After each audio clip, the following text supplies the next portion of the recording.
Live from Global Pet Expo in Orlando, welcome to the Pets Add Life podcast. Pets Add Life, your guide to the latest in pet trends, products, and the joy of the human-animal bond, with Kristen Levine and Chris Bonafati, powered by the American Pet Products Association and DOGTV. Live from Orlando, Florida, this is the Pets Add Life podcast at Global Pet Expo, and I have a very special guest today, Dr. Courtney Campbell. Welcome. Well, thank you. I don't even know if I'm that special, but I feel energized to be here. This is something I've been looking forward to all day long, so thank you for having me. Oh, absolutely. Yeah. I love working with you, and I think compliment of the year right there. I think you told me this is your first Global Pet Expo. This is my first Global Pet Expo on the exhibition floor, and when somebody started to give me an inclination on what it would be like, I talked to Pete Scott, and he said, this is the size of 6 Home Depots. Now, I've been in a Home Depot, and it's huge. He said 6 of them. I said, good Lord. So I put on different shoes. Right. I had to put on my smart. walking shoes. No, those are really nice looking, comfortable walking shoes, I gotta say. Well, thanks. I appreciate it. I was like, comfort rules the day, particularly if you have to walk 6 Home Depots. But you know what? The reality is, Kristen, it doesn't feel like it. Because you see so many innovations, you see, progressive movements in terms of pet tech, accessibility, eco-friendly products that you're so busy looking at everything, you don't even realize how far you've walked. Yeah. Well, I love that we're able to do the podcast live from the show because it gives us access to all this innovation, face-to-face interviews, and you're getting to meet a lot of folks on this side of the pet world because you're typically attending veterinary conferences. And what's kind of neat is that this is really the first show under Pete Scott where we're kind of connecting the dots between the veterinary world and the pet products world. Yes. And you are just the perfect person. Well, I to appreciate help do you that. saying that, but you hit the nail on the head. It's like you're like speaking my language when you say that, because you're exactly right. The pet world and the vet world have been so siloed for so long, and it doesn't have to be that way. There's so much interconnectivity and sort of seamless interaction and synergy that we can generate from the pet world and the vet world. And I think it's about time. This has been a long time in the making, and it's happening right in front of our eyes. Absolutely. I want to call us history makers, but I don't want, that's a little bit too much. Yes. Well, okay, so the audience hasn't met you yet. I'm sure many of them probably already know who you are. Nobody knows. But you are a veterinary surgeon. Yes. And you work out of Santa Monica, California. Santa Barbara, California. Oh, sorry. There's a lot of Santas out there's in, a lot of there's Santas. Santa Ana, there's a lot of Santas, yes. Santa Barbara. Santa Barbara, yeah. And tell us about your typical week. So, as a veterinary surgeon, a lot of people are like, well, what's the point of a veterinary surgeon? What do they do? And veterinary surgeons do go through extensive extra training. They graduate from veterinary school, and then they do something called an internship, which is 1 year period of your life where it is on the grind, long hours, low pay. I did 3 one-year internships, and then I did a 3-year residency on top of that. And so there's at least 6 years of extra training.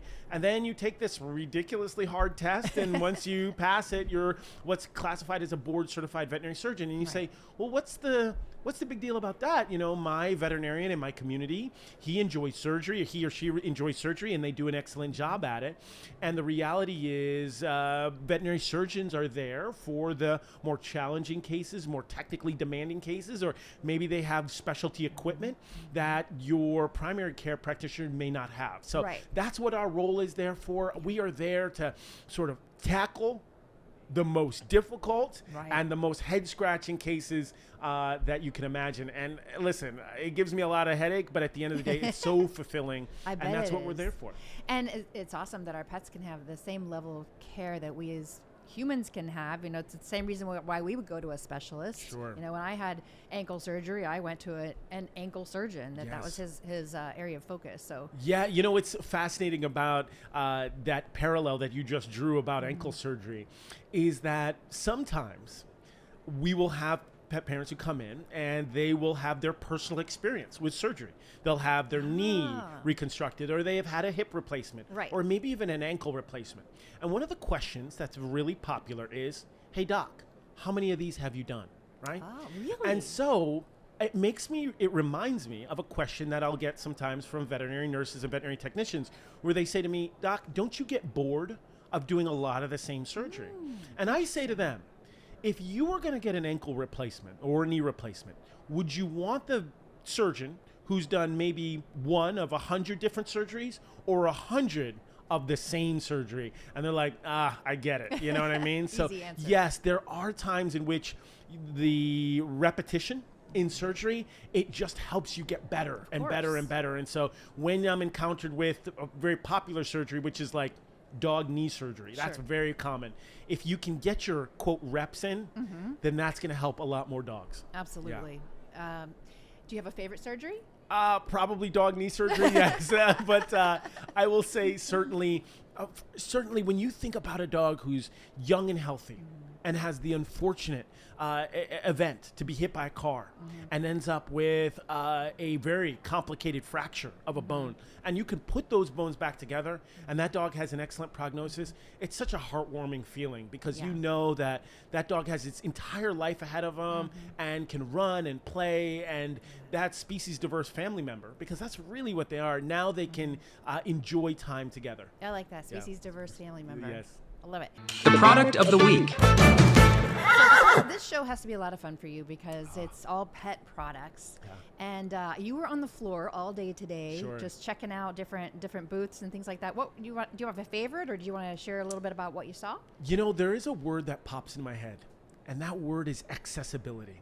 I love where we can bring pet care, pet wellness, veterinary medicine to more people and more families.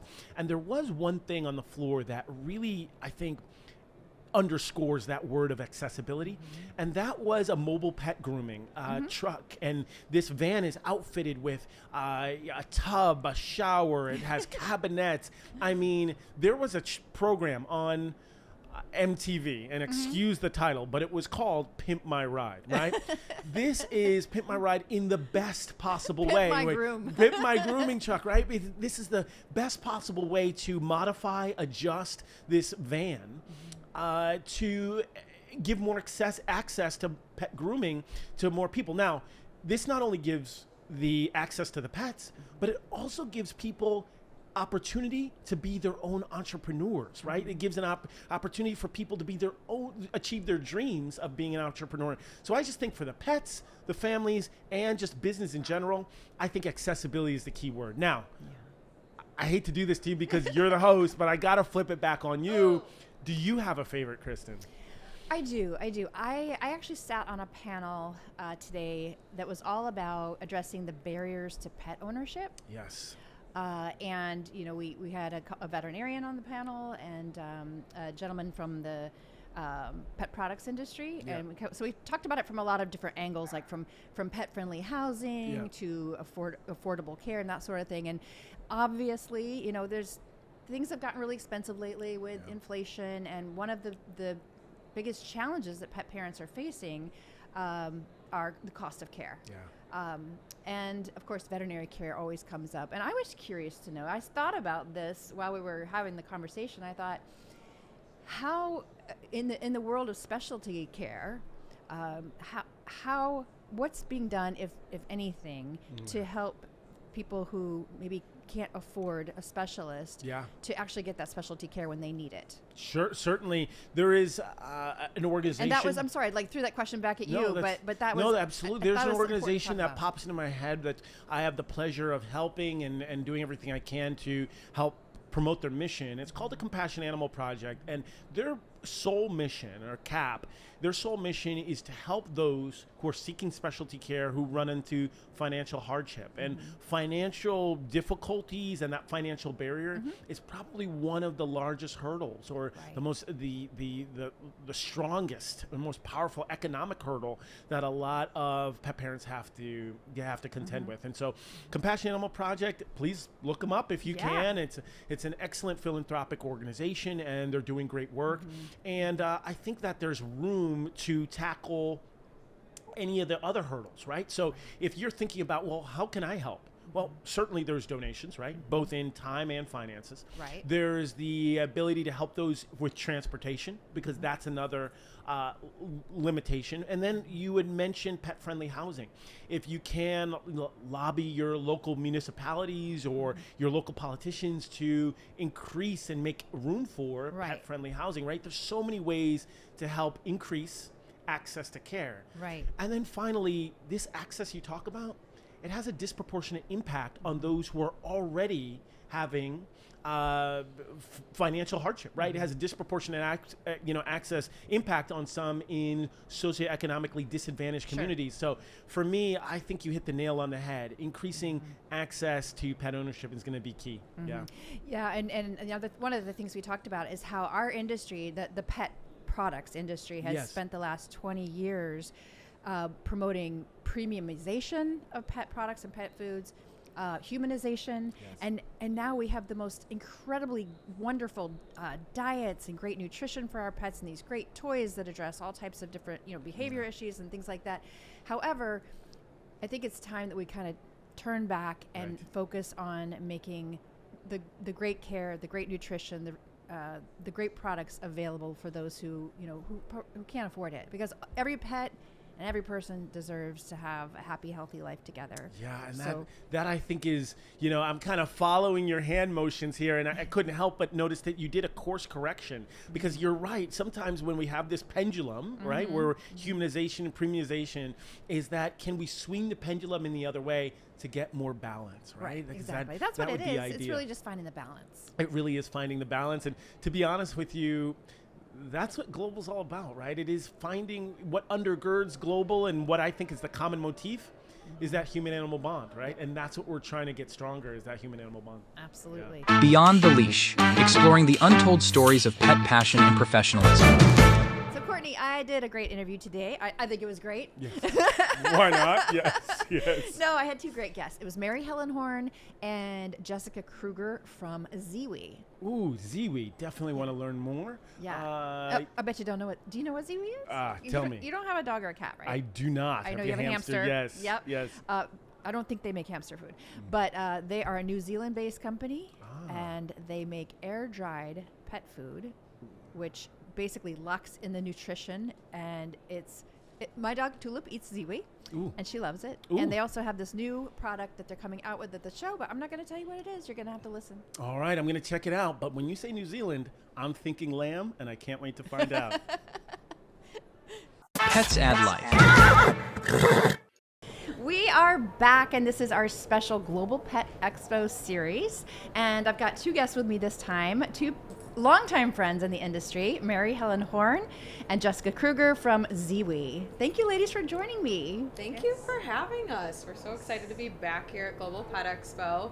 Gosh, we've been intending for quite some time. Helen being in the industry as long as she is. Yes. It's been great having her show me the ropes and get to know and understand, meet our distributors, retailers, everyone face to face. And it's been an awesome experience so far, and being here with a new product has been very exciting for us. You guys are such great innovators in pet food. I'm so excited to talk about this and to educate our pet parents that are listening about. Well, let's just dive right into ZIWI. You guys have been since 2002, I think, in the market, making air dried pet food, New Zealand based. Yes. So tell us a little overview about ZIWI for pet parents. Well, I think we know pet parents have so many different decisions to make. What does my cat need? What does my dog need? Which one's really going to be a great food? And at the heart of ZIWI, it was set out to say, how can we make the very best food possible, and what consumers need and what our pets need, right? But still in a shelf-stable bag that's easy to buy, and you can just scoop and serve like your standard kibble. And that's really how air dried was born. So we created a process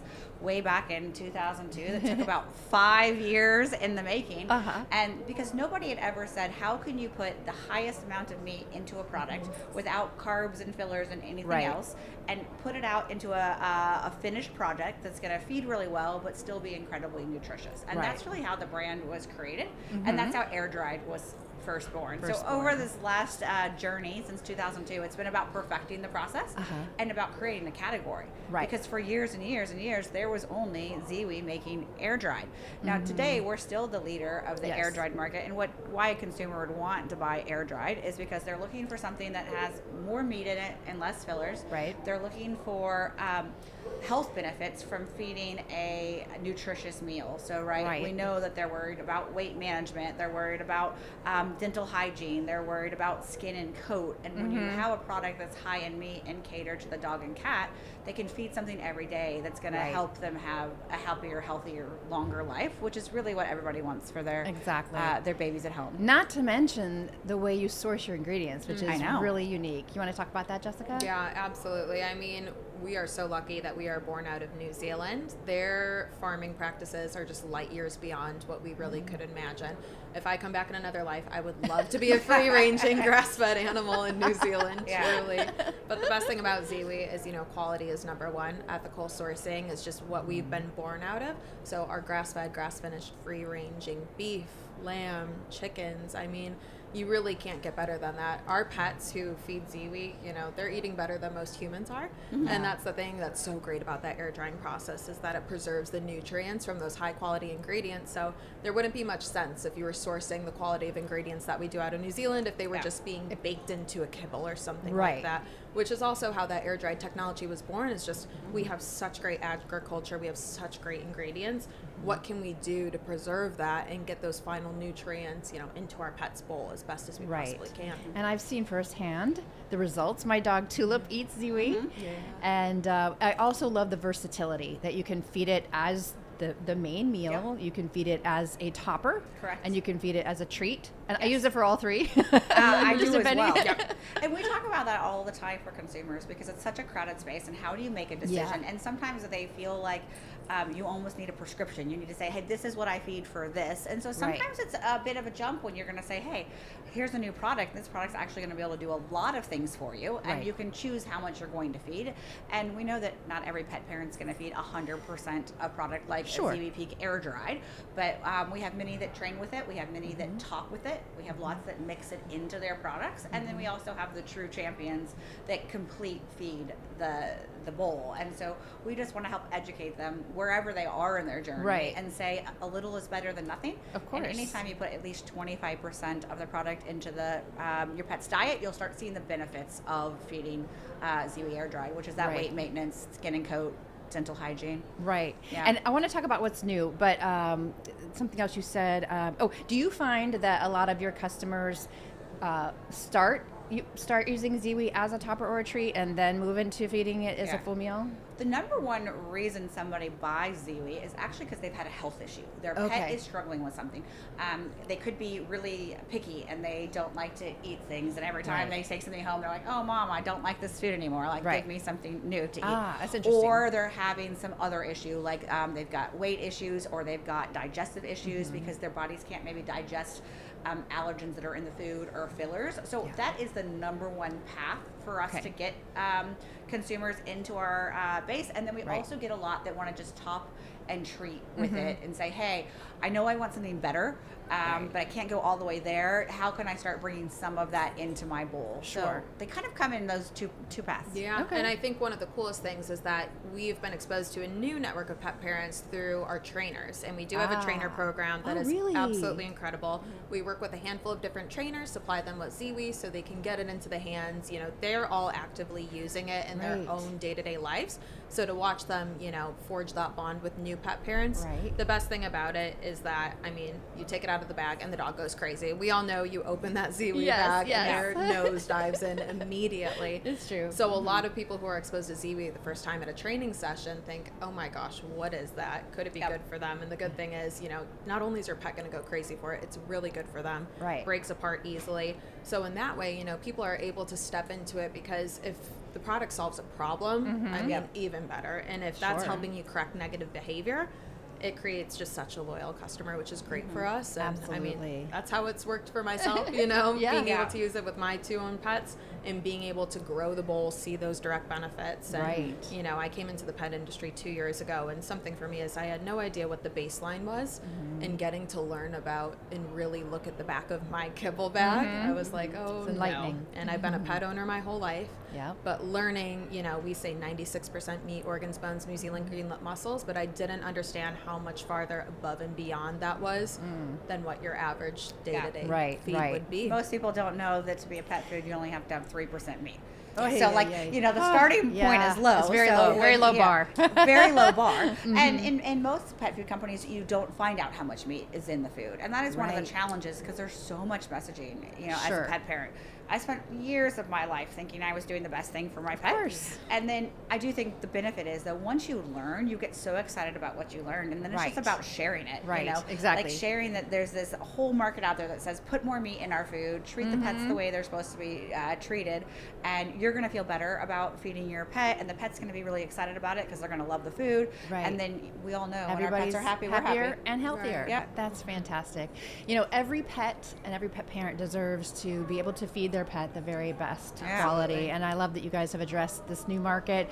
You know, there's a lot of talk about, you know, the cost of care these days with inflation and things like that. So, but it's always possible, you know, to find a way to feed the best that you can. And I love what you guys are doing. So Yes, thank well, you so much for having us. And oh, by the way, where can people find ZIWI or Steam and Dried? Where would they look for that? Yeah, absolutely. So look soon for Steam and Dried coming to an independent pet partner near you. You can find our store locator at us.ziwipets.com. We also sell through there, Amazon and Chewy.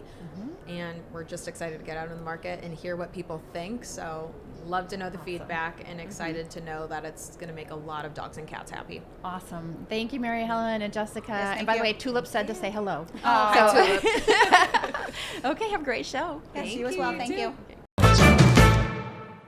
Well, thank you, Kristen, for that suggestion. That was outstanding. I want to let you know, I had an outstanding interview with Xiomara Gonzales Govia. She is a pet journalist, and we got a chance to talk about accessibility, and we got a chance to talk about pet news, and she speaks with the Latin American community. And there says a little teaser, a little spoiler alert, you get to hear a little bit of my horrible Spanish. So, yes. Well, I was going to ask if you did the interview in Spanish because I know Not you're bilingual. completely, but stay tuned, because buckle up, because it gets pretty exciting. Andale! Andale!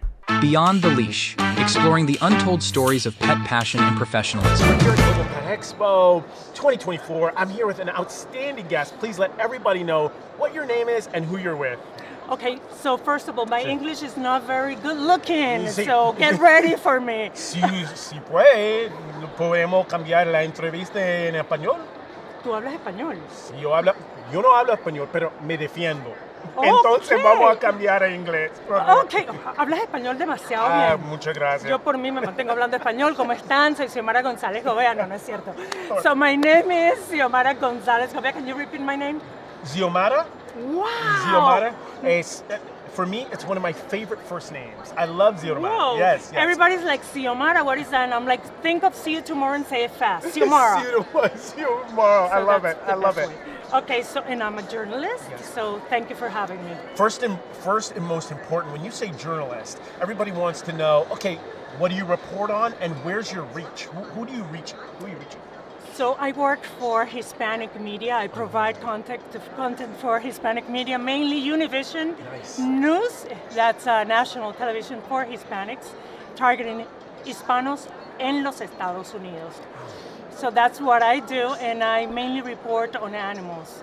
So I'm a that. pet lover. Look at this. Let me This see. is my Oh, I don't have any body art, but I might get that. That looks very appealing. Just a little paw print You can promise that. on my lower back. No, I'm kidding. No, but I love it. So you obviously report on pet news. How important is it for you to make sure that pet news reaches the Latin American community and the Hispanic community and Spanish-speaking community in Los Angeles and nationally? Nationally. So I typically try to find out and understand through research. That's what journalists do, right? What's the main concerns that our audience has? when it comes to animals, right? And one of them is, for example, we like to eat a lot, and we give that food to our pets. Right. So diabetes is a huge problem. Obesity is a huge problem in the Hispanic community, for example. So that's one of the topics that I like to talk about. I love that. It really underscores the nature of that human-animal bond, but not only just the human-animal bond, generally speaking, specific human-animal bond issues within certain communities. How long have you been doing this, and what inspired you to get into this pet industry and pet news? If I tell you how long I've been doing this, Courtney, Okay. People will know that I'm old, and I don't want them to know Oh that. my goodness, you Yeah. couldn't have started maybe 5 years ago when you were 18, maybe? Yeah, Yes. I've been doing this for 30 years. Oh my good. So she started when she was 1 year old, everybody. I started with entertainment Unbelievable. when I was 1 year old. Unbelievable. That's And so nice. that's true. I believe it. I come believe from a media family. it. Okay, so you started in entertainment, but generally speaking, entertainment, celebrities, music, movies. Everything. I And- used to interview junkets in Los Angeles Yeah. and artists and singers. Absolutely. So at a certain point you said, I'm doing a lot of entertainment news. How am I going to branch into the pet news community? And when was that pivotal moment? Okay, so that moment happened when we used to receive in satellite, right? We used to receive in this department when you receive all the videos and you need to choose as a producer, right? And I would see a lot of information about animals, and nobody was showcasing them. So I'm like, okay, let me use this at the end of my segment. Right. So I started by doing bloopers and some info there and here, and I noticed that people love animals. Sure. And that's what they teach you in the university. They're like, animals and kids, they sell. Right. And it's true. They sell with heart. They do. I've also heard animals and kids, you only get one take, right? Because Right. they're not going to keep still. You have done so much news. You've worked with so many families, so many pets. But there's got to be a few instances that really rise to the top, of your memory and say, wow, that was memorable. Is there one instance that out of all the years where you're like, wow, that was a really heartwarming story? Yes, and because of that, I became vegetarian. Okay, well, let's hear it. Yeah, because I used to go, it's not only dogs and cats, I used to go to farms where they truly mistreat animals, Okay. and you get to know where this meat and where this meal come from. So I truly believe that was one of the hardest things for me, and that truly changed the way I even tell the stories. Of course. So that's one of them. And the other one is many animals in Latin America that I've needed to cover, abandonment and all that. That's really important to understand the importance of, how do you call it, esterilizar y castrar. Who Yes, knows? sterilization, castration, Whoa, neutering. I was yes. testing you. Yes. I got that one. That's the only one I got. But you're so right that the need to control the pet population, the need for animal welfare, particularly in the food production space, that's so critical. I'd love to know about the future, right? Xiomara, I'd love to know about the future. You're here at Global Pet Expo. What are you most excited about here? About Global Pet Expo, Yeah, what what are I've we looking learned, forward to I here? see that there's a lot of need for more practical things, right? And when it comes to practical, technology is amazing what they're doing. I was looking at many GPSs and things like that, Yes. things like that to help find our pets that get lost in Halloween, during New Year's Eve. Number one day of the year for lost pets, Halloween. We know so much. Yes, of course. Right. Yes. Actually, I believe it's 4th of July, but who cares? But bottom line is, Halloween, 4th of July, and 31st. all the holidays Right. are potential risk factors for losing your pet, and so I think microchipping is so important. It is. We could do an entire segment just on microchipping absolutely, and finding your absolutely. pet. But listen, I just want to thank you for your time, the work you're doing, and speaking to certain communities and just to the entire nation. In my opinion, is so worth it and so commendable. And I just want to thank you for that. And most importantly, thank you for your time today at Global Pet Expo. You're fantastic. Thank you, and thank you for inviting me, and thank you for what you do. Well, I appreciate it. Thank you. Gracias por su paciencia con mi No, mal no, no, español. buenísimo. Y gracias por entretenerme a mí con DOGTV. Claro que sí. ¿Qué dije? What did I say? Mucho de nada. Pets add life. Awesome. Yes. Well, I am so glad that you were here with me today, and you've got 2 more days on the floor, so you're gonna. I do have 2 more days on the floor, right? That means 12 more Home Depots. Yeah, you gotta 12 walk. more Home Depots, right? If we multiply it. Yeah, this has been outstanding, and I'm just so appreciative and grateful to have the chance to speak with you about this important conversation. The feeling's mutual. I'm Thank you glad so we're much. bringing you over to the pet side. I got to ask you one favor, Yeah, though. sure. So at some point, can we do a round 2? Can you have me back and do a round 2? Of course. I don't mean to invite myself back to a party. But you get to. I get to. All right, because cool. see, we're saying it live right here. I'm You're going to hold you to that, right? So I'm going to hold you to it. So everybody who's accountability. in charge, they're like cursing us right There now. we go, right? Where we got to do a round 2. Thank you so much, Kristen. All right, Courtney, thanks so much. Perfect. Pets Add Life, your guide to the latest in pet trends, products, and the joy of the human-animal bond.